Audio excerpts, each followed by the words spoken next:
Gold trusted gold buyers తాకట్టులో ఉన్న బంగారాన్ని విడిపించి ఈ రోజు ఉన్న మార్కెట్ ధరకే కొనబడును. మరిన్ని వివరాలకు సంప్రదించండి 7771077720. అందరికీ నమస్కారం. ఈరోజు వైఎస్ఆర్ కాంగ్రెస్ పార్టీ ఆధ్వర్యంలో పెద్ద ఎత్తున యువత మరియు విద్యార్థి లోకం ముందుకొచ్చి తమ హక్కుల కోసం పోరాటం చేసింది.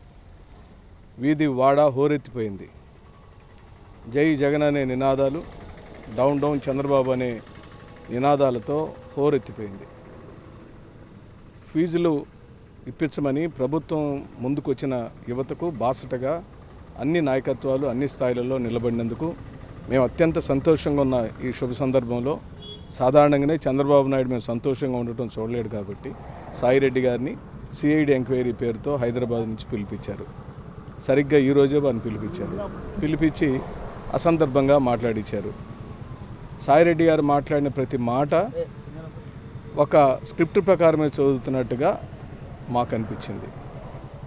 సామాన్యమైన ప్రజలు కూడా ముక్కును వేలేసుకుంటున్నారు. అనేకమైన విషయాలు సాయిరెడ్డి గారు మాట్లాడారు.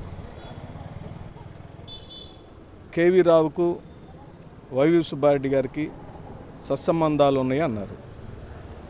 ఇదంతా హాస్యాస్పదంగా ఉంది. ఒకవేళ ఆ సత్సంబంధాలు ఉంటే కేసు ఎందుకు వేసాడు కేవీ రావు? సుబ్బారెడ్డి గారి కొడుకు మీద కేసు ఎందుకు పడిందయ్యా? అలాగనే మీరు ఎవరో కసిరెడ్డి రాజశేఖర రెడ్డి అని అతని గురించి మాట్లాడారు. అతను ఎవరో, ఎక్కడ ఉంటాడో, అతను ఎప్పుడు పనిచేశాడు? కోవిడ్ టైంలో 2 సంవత్సరాల పాటు ఐటీ విభాగంలో 4 అడ్వైజర్లలో ఒక అడ్వైజర్గా పనిచేసిన అతన్ని ఈ రోజున లిక్కర్కి సంబంధించిన అంశాల మీద ఆయన అడిగితే మొత్తం తెలుస్తుంది అంటున్నాడు. లిక్కర్ వ్యవహారాలకు ఐటీ శాఖ అడ్వైజర్కి ఏమైనా సంబంధాలు ఉన్నాయా? అవి ఏమనుంటే మీరు స్పష్టంగా చెప్పాలి.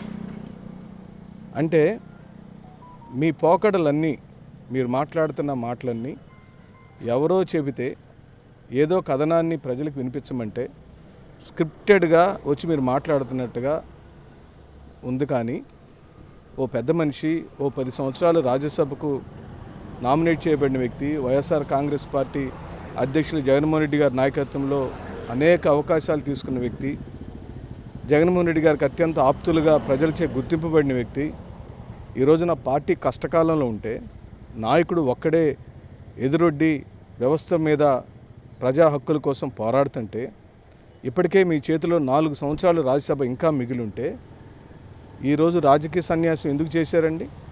మీరు రాజకీయ సన్యాసం చేసి ఏమన్నారు? వ్యవసాయం చేసుకోవడానికి పోతున్నాను అన్నారు. వ్యవసాయం చేసుకునే వ్యక్తికి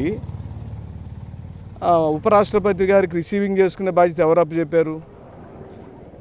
ఉపరాష్ట్రపతి వచ్చినప్పుడు ఆయనకి స్వాగతం పలికమని ఎవరు చెప్పారు?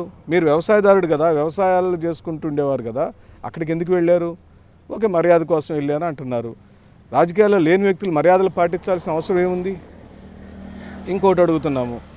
సరిగ్గా ఎన్నికలైన 2 నెలలకే వైఎస్ఆర్ కాంగ్రెస్ పార్టీ అధికారంలోకి వచ్చిన రోజు నుండి పార్టీ ఎంపీగా గెలిచిన రఘురామకృష్ణంరాజుని నీ ఇంటికి రెంట్కి ఎందుకు ఇచ్చావని అడుగుతున్నాం.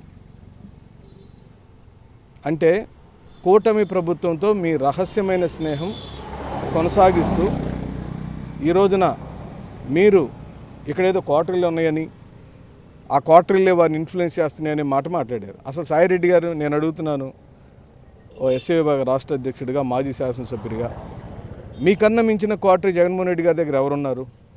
అందరూ మీ ద్వారానే కలిశారు, మీ ద్వారానే టికెట్లు ఇచ్చారు, మీరే అత్యధికమైన ప్రభావశీలిగా మన పార్టీలో పనిచేశారు.